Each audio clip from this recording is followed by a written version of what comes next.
বাংলাদেশের 90 দিনে নির্বাচন নিশ্চিত করবে ভারত, আশা জয়ের।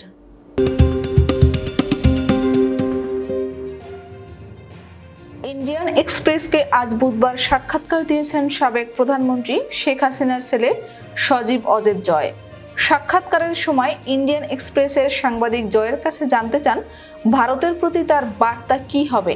এমন প্রশ্নে জয় নয়াদিল্লিকে নেতৃত্ব দিয়ে বাংলাদেশের সংবিধান সমুন্নত রাখার আহ্বান জানান। তিনি বলেন, আমি আশা করব ভারত নিশ্চিত করবে যে 90 দিনের সাংবিধানিক সময়সীমার মধ্যে বাংলাদেশে নির্বাচন অনুষ্ঠিত হবে, অরাজকতা বন্ধ হবে এবং আওয়ামী লীগকে প্রচারণা ও পুনর্গঠনের অনুমতি দেয়া হবে। যদি সেটা নিশ্চিত করা হয়, আমি এখনো নিশ্চিত যে আমরা নির্বাচনে জয়ী হব। আমরা এখনো সবচেয়ে জনপ্রিয় দল। জয় আরও বলেন, আমি বিশ্বাস করি আমাদের সরকারের উচিত ছিল কোটার বিরুদ্ধে কথা বলা এবং বিষয়টি আদালতের উপর ছেড়ে দেওয়ার পরিবর্তে শুরু থেকেই আন্দোলনকারীদের সাথে কথা বলা। আমাদের সরকার কোটা কমানোর জন্য সুপ্রিম কোর্টে আপিল করেছে, আদালত ভুল করেছে এবং আমরা কোটা চাই না বলে সবাইকে আশ্বস্ত করার সুপারিশ করেছিলাম, কিন্তু আমাদের সরকার সেটা শুনেনি এবং বিচার ব্যবস্থার উপরই বিষয়টি ছেড়ে দিয়েছে। শিক্ষার্থীদের এই আন্দোলন সহিংস হয়ে ওঠার পিছনে একটি বিদেশি গোয়েন্দা সংস্থার হাত ছিল বলে দাবি করেছেন শেখ হাসিনার উপদেষ্টা জয়।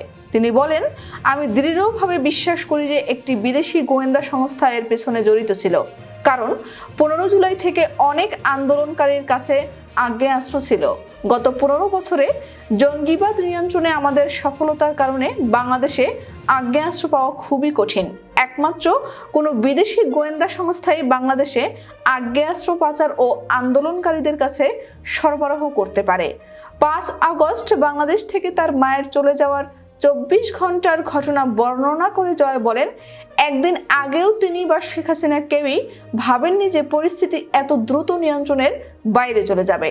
জয় বলেন, মায়ের দেশ ছাড়ার কোনো ইচ্ছা ছিল না। তিনি পদত্যাগ করতে যাচ্ছিলেন, রাষ্ট্রপতির কাছে পদত্যাগপত্র জমা দেবেন এবং জনগণের উদ্দেশ্যে একটি ভিডিও বার্তায় এই ঘোষণা দেবেন। তিনি বিবৃতির খসড়া তৈরি করেছিলেন এবং সেটি রেকর্ড করার প্রস্তুতি নিচ্ছিলেন। সবকিছু পরিকল্পিত ছিল। তিনি যখন রেকর্ডিং শুরু করতে যান তখন বিশেষ নিরাপত্তা বাহিনীর সদস্যরা বলেন, ম্যাম সময় নেই, আমাদের এখন যেতে হবে।